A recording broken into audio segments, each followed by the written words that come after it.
Hello everyone, I am Manisha. Welcome to upward study. तो आज का जो आपका द हिंदू है वो उसके सभी आर्टिकल्स जो है वो हम बहुत डिटेल में करने वाले हैं। आज है 8 जुलाई, तो आज के सभी इंपॉर्टेंट आर्टिकल्स को हम डिस्कस करेंगे। उससे पहले अपना दिन हम शुरुआत करते हैं किससे? एक मोटिवेशनल कोट से। तो हमारा आज का कोट है, a winner is a dreamer who never gives up. तो नेल्सन मंडेला का ये कोट है। ये क्या बोलते हैं कि विनर कौन होता है? ड्रीमर होता है। देखिए, आपके ना किसी भी चीज़ की जो है वो स्टेजेस रहती हैं। आप पहले ड्रीम करते हैं किसी चीज़ को, उसके बाद में उसको पूरा करने के लिए स्टेप्स लेते हैं। तो असली विनर वही है जो अब सपने तो देखता है पर सपने को पूरा करने की ताकत भी रखता है। तो उसके साथ में जो है वो आपने हर एक कदम डेली जो है वो बढ़ाते जाना है अपने गोल की तरफ, ताकि आप लाइफ में सब कुछ जो भी आप चाहते हैं वो अचीव कर पाएँ। चलिए स्टार्ट करते हैं आज के एमसीक्यू से। तो हमारे पास जो आज का पहला एमसीक्यू है वो है,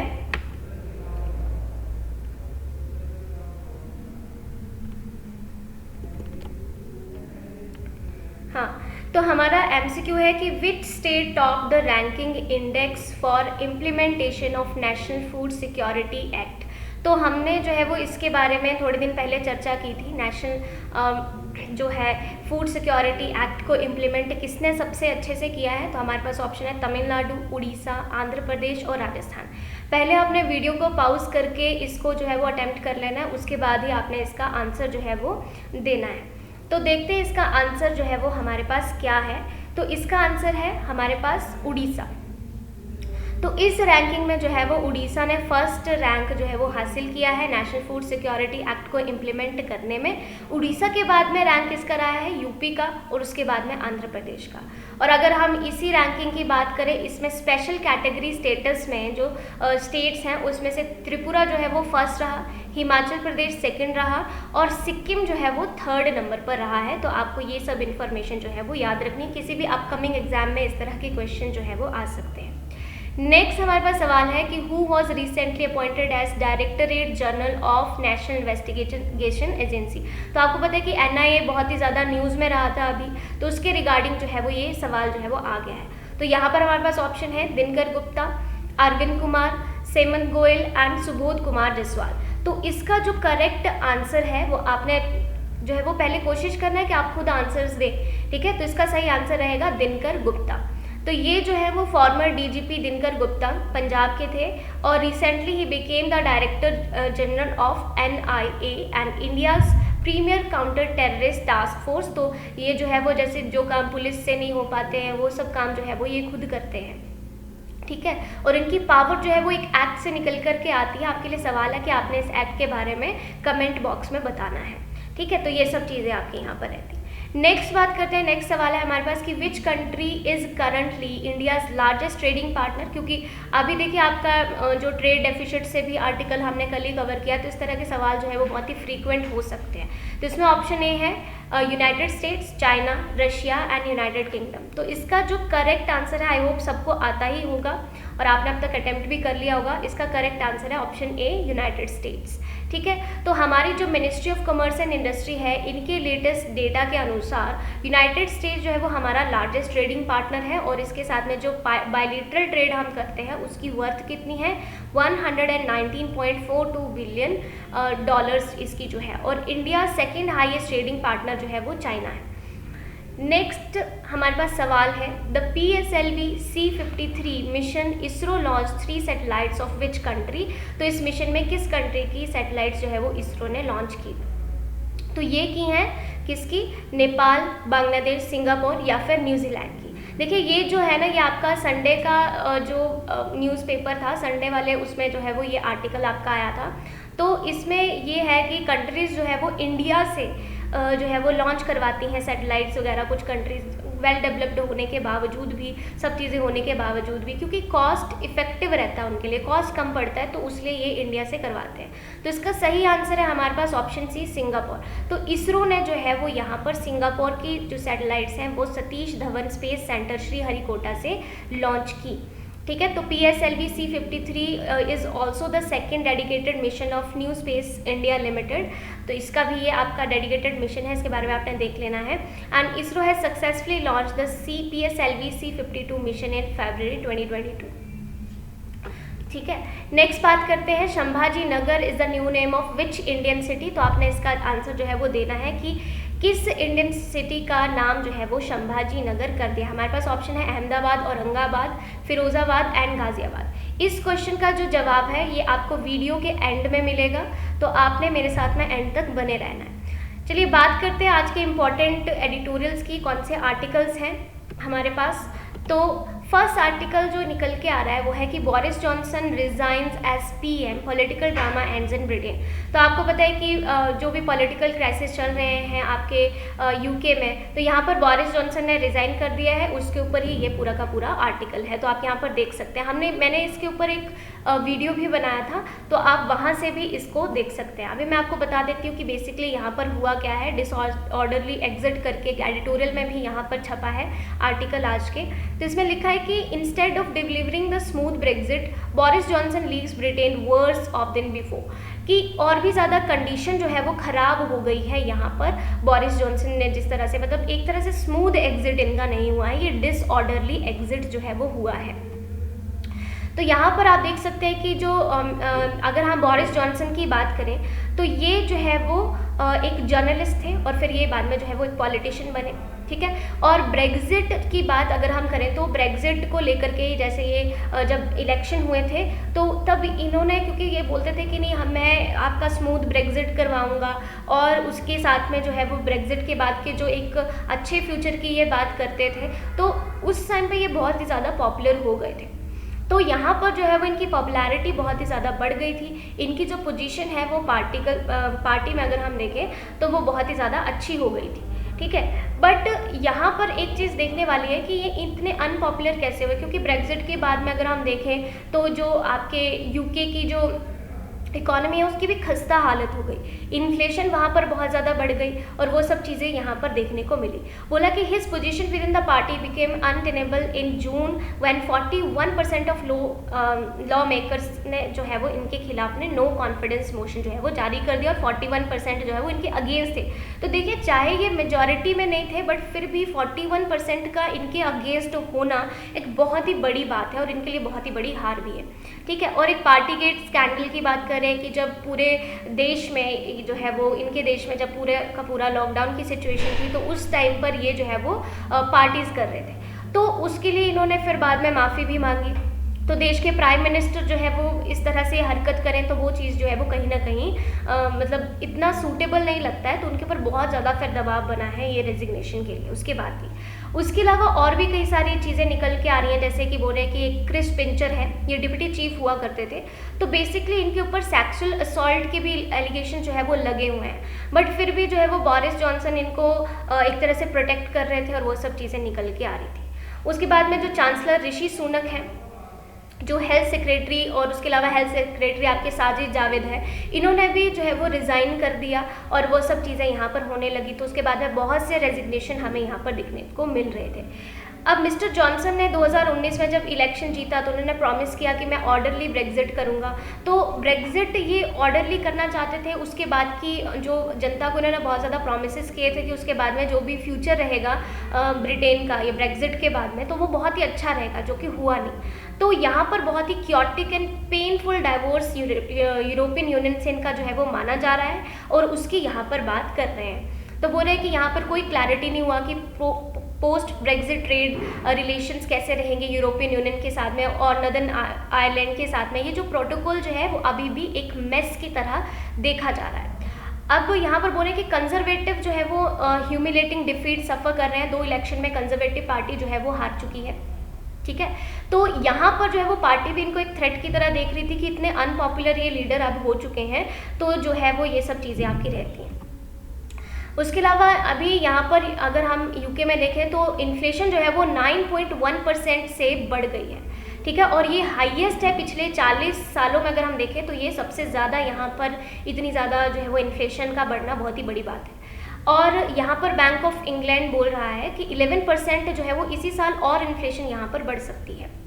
अब स्कॉटलैंड की गवर्नमेंट भी डिमांड कर रही है कि एक और रेफरेंडम करवाया जाए, ठीक है, इंडिपेंडेंस के लिए। तो आप एक चीज़ सोचिए कि पहले भी एक बार स्कॉटलैंड में रेफरेंडम हो चुका था जिसमें जनता ने इनके खिलाफ वोट किया था कि हमें आज़ादी नहीं चाहिए। अब दोबारा से ये सब मुद्दे जो है वो उठना शुरू हो गए हैं। तो बेसिकली हमें एक चीज़ यहाँ पर समझ में आ रही है कि बोरिस जॉनसन को जो है वो इनकी जनता खास कोई पसंद करती नहीं थी। तो इनके पास में एक ही था कि ये रशिया के बहुत ज़्यादा अगेंस्ट थे और रशिया के अगेंस्ट बोलते थे, और उसी वजह से ये यहाँ पर जो है वो कहीं ना कहीं टिके हुए थे। तो उन्होंने बहुत ज़्यादा कोशिश की कि ये अपने पद पर बने रहें, पर फिर भी इन्हें जो है वो रिज़ाइन करना ही पड़ा इन दी एंड। और इन्होंने जो है वो रेजिग्नेशन के टाइम पर यहाँ पर ये भी बोला है कि ये दुनिया की बेस्ट जॉब है जो मैं छोड़ रहा हूँ। तो वो सब चीज़ें यहाँ पर निकल के आई हैं। तो इसके लिए राइटर बोल रहे हैं कि एक डिसऑर्डरली एग्जिट है, और ब्रेग्जिट का भी इन्होंने इसमें जिक्र किया है। तो इनके बोरिस जॉनसन के टाइम पीरियड की ही कुछ बातें यहाँ पर की जा रही हैं। आई होप आपको ये आर्टिकल समझ में आया होगा। अभी हम नेक्स्ट आर्टिकल की ओर बढ़ जाते हैं। तो नेक्स्ट आर्टिकल जो है हमारा ये है ending the Ukraine war in an imperfect world. तो बेसिकली हम बात किसकी कर रहे हैं, यूक्रेन और रशिया के वॉर की बात कर रहे हैं। But the problem is now that the conflict is being cast in binaries making compromise difficult. कि बेसिकली यहाँ पर देखने को क्या मिलता है। तो राकेश सूद जी के द्वारा ये लिखा हुआ एडिटोरियल है, हम इसके बारे में जो है वो डिटेल में चर्चा करेंगे। तो हम यहाँ पर देख रहे हैं कि जैसे हम सबको पता है कि यहाँ पर क्या सिचुएशन बनी हुई है, यूक्रेन और रशिया के बीच में क्या क्राइसिस जो है वो चल रहे हैं। आए दिन इसके ऊपर आर्टिकल्स वगैरह आते रहते हैं, बट ये आर्टिकल थोड़ा सा डिफरेंट है। ये आर्टिकल क्या बोल रहा है कि जो यूक्रेन के साथ में जो वॉर चल रहा है इसको वर्ल्ड कैसे देख रहा है, मतलब क्या दुनिया सच में चाहती है कि ये वॉर एंड हो, है ना। तो उसके बारे में यहाँ पर ये बोल रहे हैं कि बोल रहे हैं कि द वॉर इन यूक्रेन जो है वो, अगर हम इसकी बात करें तो लास्ट 4 मंथ से ये चलती हुई आ रही है, और ये यूरोपियन कन्फ्लिक्ट जो है वो ग्लोबल जो है वो बन चुका है। यहाँ पर देखने की बात कर रहे हैं। अब Ukraine and its people have borne the maximum brunt. अब आपको पता है कि उन्हीं को सब सहना पड़ रहा है ना। तो मोर देन 5 मिलियन यूक्रेनियंस जो है वो अपना घर छोड़ चुके हैं, और बहुत से 8 मिलियन लोगों को यहाँ से डिस्प्लेस किया जा चुका है। अब यहाँ से बोले कि जो भी कैजुअलिटीज़ हैं या जो भी लास्ट के डिस्ट्रक्शंस वगैरह हमें देखने को मिल रही हैं, वो कंट्री को जो है वो मतलब दोबारा से कैसे सब चीज़ों को सही कर पाएंगे, उसके बारे में राइटर यहाँ पर बोल रहे हैं। तो बोल रहे हैं कि recent estimate that rebuilding the destroying cities and infrastructure जो है उसकी कॉस्ट इनको कितनी पड़ेगी, $750 बिलियन तक की कॉस्ट इनको पड़ेगी। अगर आज हम देखें तो इन्फ्लेशन रेट जो है वो पूरी दुनिया में इस वॉर की वजह से बढ़ता जा रहा है, और सबसे ज़्यादा इम्पैक्ट अगर हम 80-90 से देखें तो बहुत ज़्यादा इन्फ्लेशन में राइज हुआ है, और लार्जेस्ट इकोनॉमी जो है वो यहाँ पर ये सब चीज़ें हो रही हैं। तो उसलिए अगर हम देखें तो इस वॉर की वजह से जो डेवलपिंग कंट्रीज़ हैं या अंडर डेवलप्ड कंट्रीज़ हैं उनको जो है वो बहुत ज़्यादा नुकसान हो रहा है। जैसे आप देखें कि बहुत से अफ्रीकन नेशन जो यहाँ से ग्रेन्स वगैरह लेते थे तो उनको बहुत ज़्यादा यहाँ पर नुकसान हो रहा है। अब बोले कि sharp surge in energy prices and threaten the prospects of the economic recovery, कि किस तरह से आप यहाँ पर रिकवर करेंगे वो सब चीज़ें देखी जाएंगी।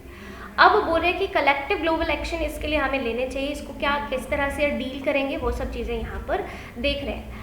अब यहाँ पर एक चीज़ है कि बोले कि the inevitable conflict it is a fact that Russia invaded Ukraine on February 24, 2025 in gross violation of United Nations Charter and international law. It is equally true that North Atlantic Organization is not an innocent bystander. अगर हम एक चीज़ देखें कि writer यहाँ पर बोले कि ये कन्फ्लिक्ट तो होना ही था, ठीक है, ये तो होना ही था कन्फ्लिक्ट, क्योंकि यहाँ पर अगर हम देखें कि अगर रशिया यहाँ पर गलत है तो नाटो भी कोई दूध का दूल्हा नहीं है। मतलब नाटो ने भी बहुत सी यहाँ पर मिस्टेक्स जो है वो ऑलरेडी कर रखी थी। आपको पता है सबको कि नाटो क्या है, ठीक है। नाटो एक ऐसी ट्रीटी है जिससे कि नॉर्थ अटलांटिक की ये एक ट्रीटी है जिसमें कि अगर किसी एक नेशन पर आप अटैक करते हो तो वो सभी नेशन पर अटैक माना जाएगा, और वो सब के सब जो है वो रिटेलिएट करेंगे, ठीक है। तो 2022 में राइटर बोल रहे हैं कि रशिया अगर गिल्टी है तो यहाँ पर इस डिसऑर्डर के लिए जो है वो कहीं ना कहीं नाटो भी एक तरह से रिस्पॉन्सिबल है। तो बोले कि ये एक स्ट्रैटेजिक एरर है, was concluding that Russia was internal decline and adopting an open door policy, की बेसिकली एक तरह से ये ऐसी पॉलिसी लेकर के चले थे कि जिस तरह से आप देखिए कि अगर जैसे मान लो कि इंडिया और पाकिस्तान है तो यहाँ पर अगर बहुत ज़्यादा हम बॉर्डर के नज़दीक ज़्यादा एक्टिविटीज़ करना शुरू कर दें और यहाँ पर ज़्यादा हथियार और वो सब चीज़ें रखना शुरू कर दें, तो ऑब्वियस है कि जो नज़दीक के बॉर्डर वाला होगा वो थोड़ा सा क्या हो जाएगा, इनसिक्योर हो जाएगा। तो उसी इनसिक्योरिटी के चलते जो है वो यहाँ पर रशिया ने ये सब चीज़ें की हैं। ये यहाँ पर राइटर बोल रहे हैं कि 2005 में जो farmer east European Baltic states ने जो है वो नाटो को जो ज्वाइन किया, और उसमें जो म्यूनिक सिक्योरिटी कॉन्फ्रेंस हुई 2007 में, तो रशियन प्रेसिडेंट व्लादिमीर पुतिन जो है वो यहाँ पर डिस्क्राइब करते हैं कि जो नाटो का डिसीजन है मूविंग ईस्टवर्ड, कि आप अपने नॉर्थ अटलांटिक में रहिए, आप ईस्ट की तरफ को जो आ रहे हैं, आप यूरोप की तरफ को जो आगे से आगे को बढ़ रहे हैं, तो वो जो है वो आप रशियन बॉर्डर के नज़दीक जा कर के अपनी फोर्सेस को डिप्लॉय कर रहे हैं, और ये सीरियस प्रोवोकेशन है, और इस वार्निंग को जो है वो नाटो ने इग्नोर कर दिया। यानी कि रशिया ऑलरेडी 2005 से ही यहाँ पर इनसिक्योर जो है वो था। ये चीज़ जो है वो राइटर यहाँ पर हमें बताने की कोशिश कर रहे हैं। तो नेक्स्ट यहाँ पर बोल रहे हैं कि नाटो समिट होती है 2008 में, और United state push the opening membership for Ukraine and Georgia. तो यूएसए जो है वो यूक्रेन और जॉर्जिया को भी बोल देते हैं कि आप भी यहाँ पर मेंबरशिप लीजिए और नाटो के मेंबर बन सकते हैं।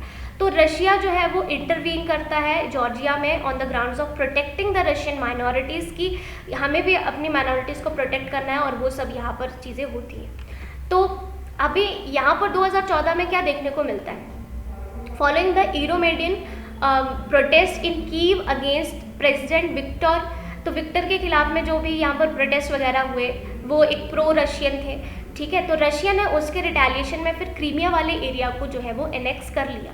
अब प्रो रशियन सेपरेटिस्ट जो है assisted by Russian missionaries mercenaries created autonomous region in eastern Ukraine, तो उन्होंने अपना एक जो है वो ऑटोनोमस रीजन बना लिया कि इसको हम थोड़ा इंडिपेंडेंट यूक्रेन जो है वो बोलेंगे, ये प्रो रशियन है सारे के सारे। तो वो सब चीज़ें हमें देखने को मिलती हैं। अब बोला द फ्यूज लिट इन 2008, और वो अभी अभी हमें देखने को मिल रहा है कि किस तरह से वो बवंडर बन के निकला है। तो 2020 में जो है वो यूक्रेन ने बोला कि यूक्रेन मेकिंग यूक्रेन अ नाटो एनहांस अपॉर्चुनिटी पार्टनर, इसको जो है वो बना दिया गया, और उसकी वजह से जो है वो और भी ज़्यादा इस एरिया में जो है वो इनसिक्योरिटी वगैरह बढ़ना शुरू होगी। तो बोला the presence of warship from Britain and USA began to increase in Black Sea में यूएसए लेड फोर्सेज या फिर उनकी जो वॉरशिप वगैरह है वो आना शुरू हो जाती हैं, या फिर सी ऑफ एजोव वाले एरिया में आना शुरू हो जाती है। तो उससे जो है वो रशिया को थोड़ा सा थ्रेटेंड फील होना जो है वो शुरू हो जाता है।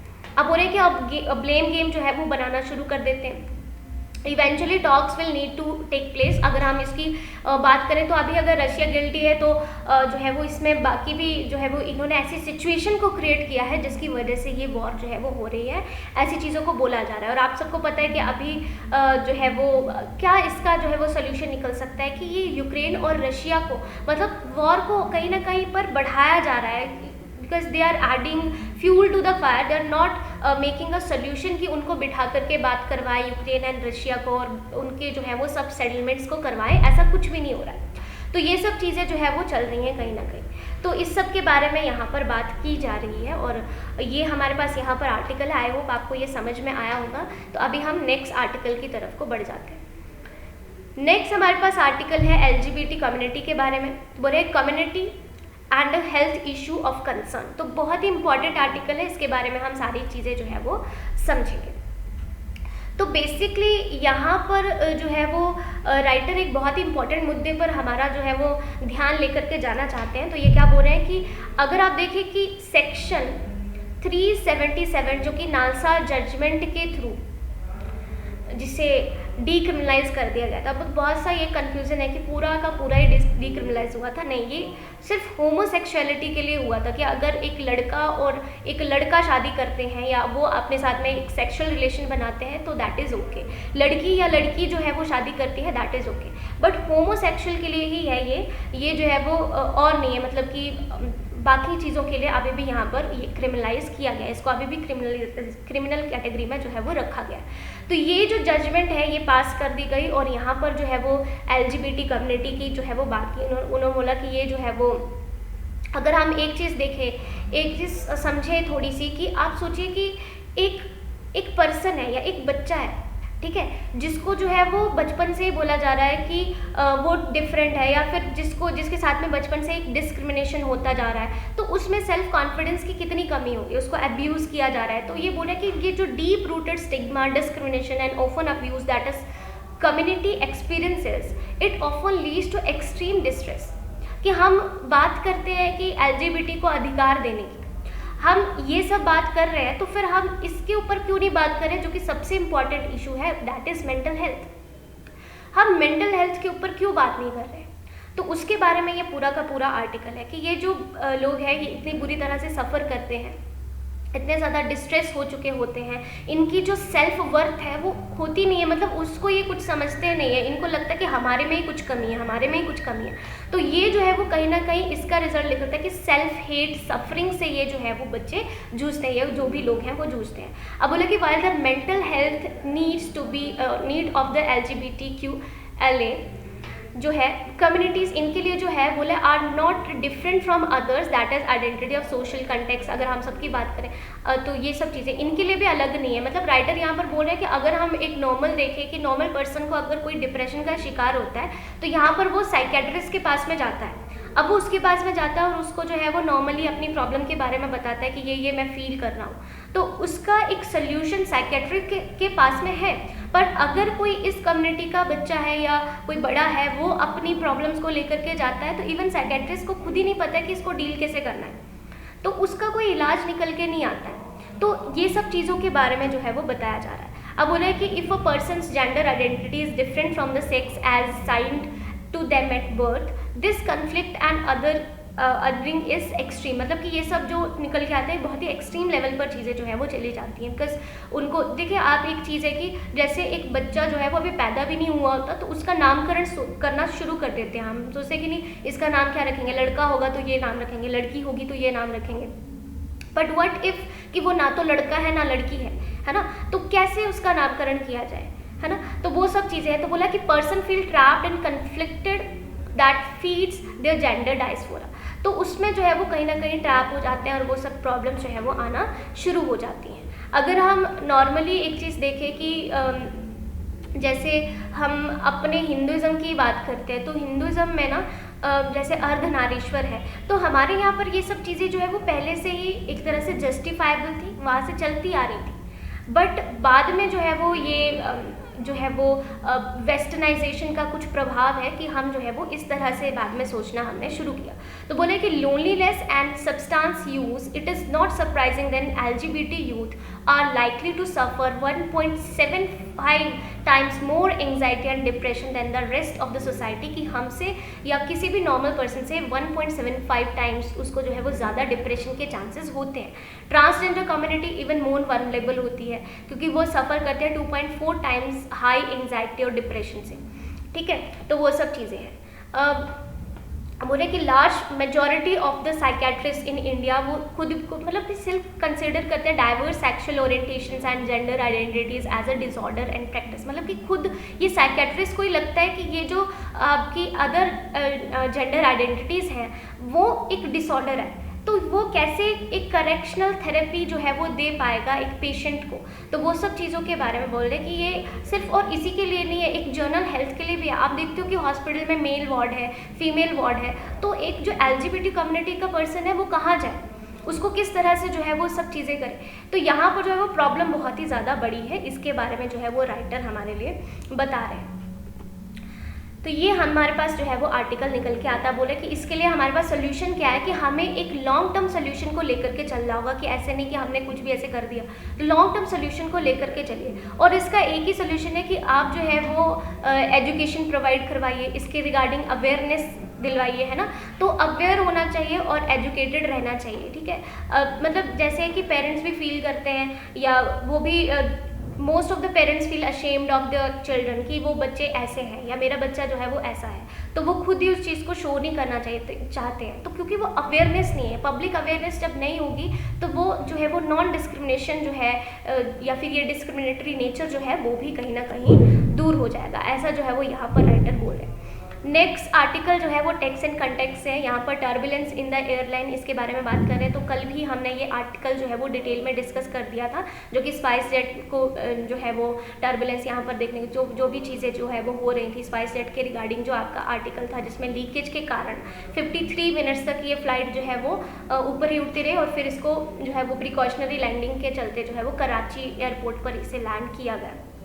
तो उसके बारे में ये जो है वो आर्टिकल है। यहाँ पर बोल रहे हैं कि जो DGCA है on Wednesday served a show and notice इन्होंने जारी किया स्पाइस जेट के लिए कि एटलीस्ट आप मिड एयर इंसिडेंट और एक्सीडेंट्स को जो है वो 8 यहाँ पर देखने को मिल चुके हैं। DGCA has blamed the poor internal safety oversight and इनएडिक्वेट maintenance action, जो भी है उसके लिए इन्होंने इनको जो है वो ब्लेम किया है स्पाइस जेट को। अब बोले कि सिंस मई स्पाइस जेट्स में जो भी ये क्रैक विंडशील्ड के एक इंसिडेंट देखने को मिला, इंजन शटडाउन का आया, फिर इंजन फेलियर का एंड स्मोक इन कैबिन, वो सब चीज़ें देखने को मिली, बर्ड स्ट्राइक देखने को मिला।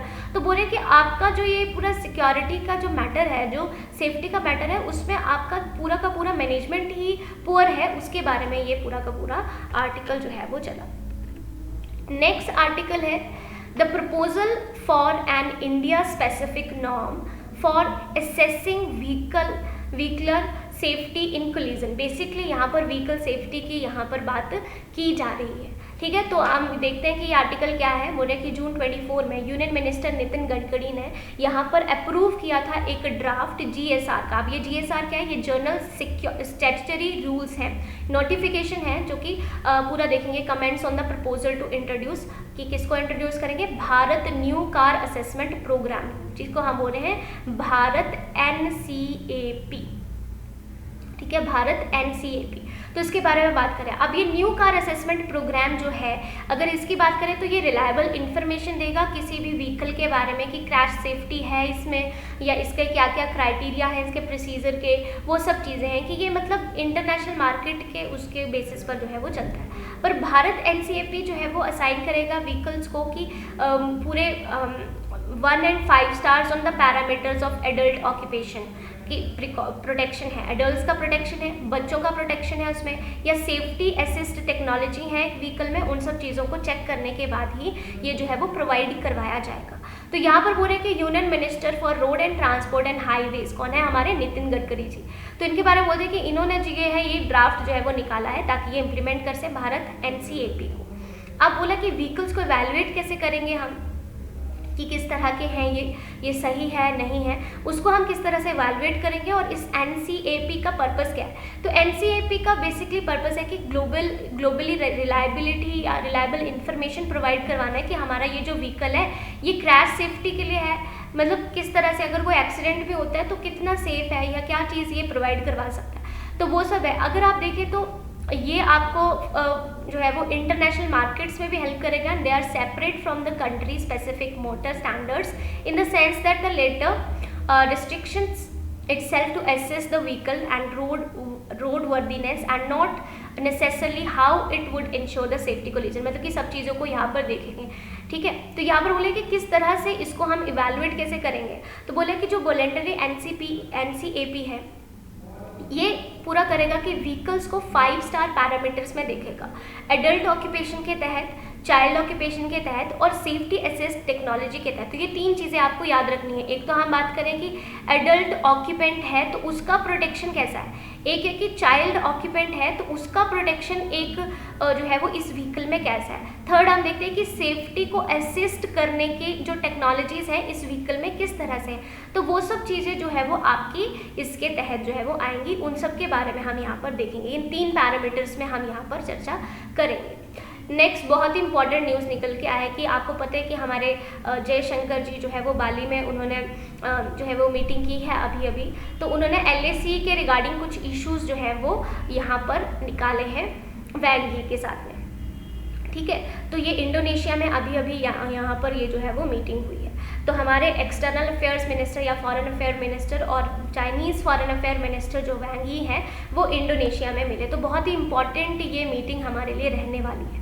तो यहाँ पर बोला कि talks on the sidelines of the G20 foreign ministers meeting in Bali on Thursday. तो यहाँ पर ये इस मीटिंग में मिले हैं। तो मिस्टर जयशंकर ने यहाँ पर बोला है कि first engagement after reaching the Indonesian resort city and their G20 summit will be held in November. तो यहाँ पर जो है वो G20 समिट भी आपको पता है कि होने वाली है, तो वहाँ पर ये जो है वो मिले हैं। ठीक है, तो ये स्टैंड ऑफ के बाद में पहली बार जो है वो मिल रहे हैं, तो ये मीटिंग हमारे लिए बहुत ही ज़्यादा इंपॉर्टेंट है। अब एक्सटर्नल अफेयर्स मिनिस्टर ने यहाँ पर क्या बोला है कि अर्ली रेजोल्यूशन निकालना होगा of all the outstanding issue along LAC। जो भी ईस्टर्न लद्दाख में जो भी हमारे इशू चल रहे हैं उनका हमें कोई ना कोई जो है वो रेजोल्यूशन करना होगा, वो सब चीज़ें हमें देखनी होगी।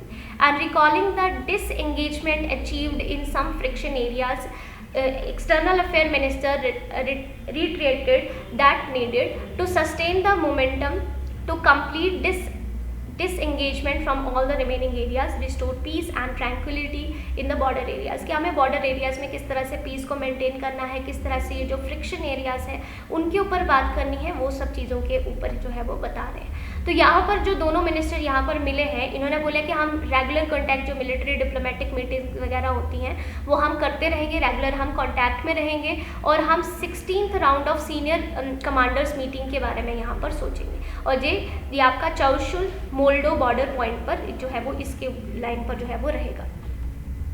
ठीक है, तो उसके बारे में यहाँ पर ये जो है वो आपका आर्टिकल है।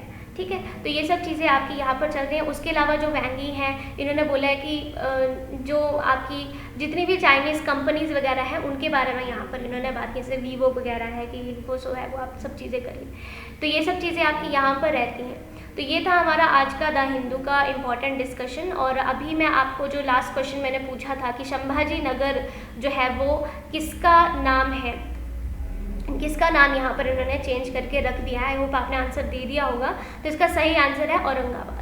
तो शिवसेना सेड महाराष्ट्र गवर्नमेंट ने डिक्लेयर किया है कि औरंगाबाद का नाम जो है वो संभाजी नगर कर दिया जाएगा, और उस्मानाबाद का धाराशिव जो है वो इन्होंने नाम चेंज करके रख दिया है। ठीक है, तो ये सब चीज़ें हैं। उसके अलावा ये जो कैबिनेट है, इन्होंने एक और प्रपोजल यहाँ पर क्लियर किया है, नवी मुंबई इंटरनेशनल एयरपोर्ट का नाम जो है वो DB पाटिल, एक पॉपुलर लीडर जो है वो उनके नाम पर जो है वो रखने की बात ये कर रहे हैं।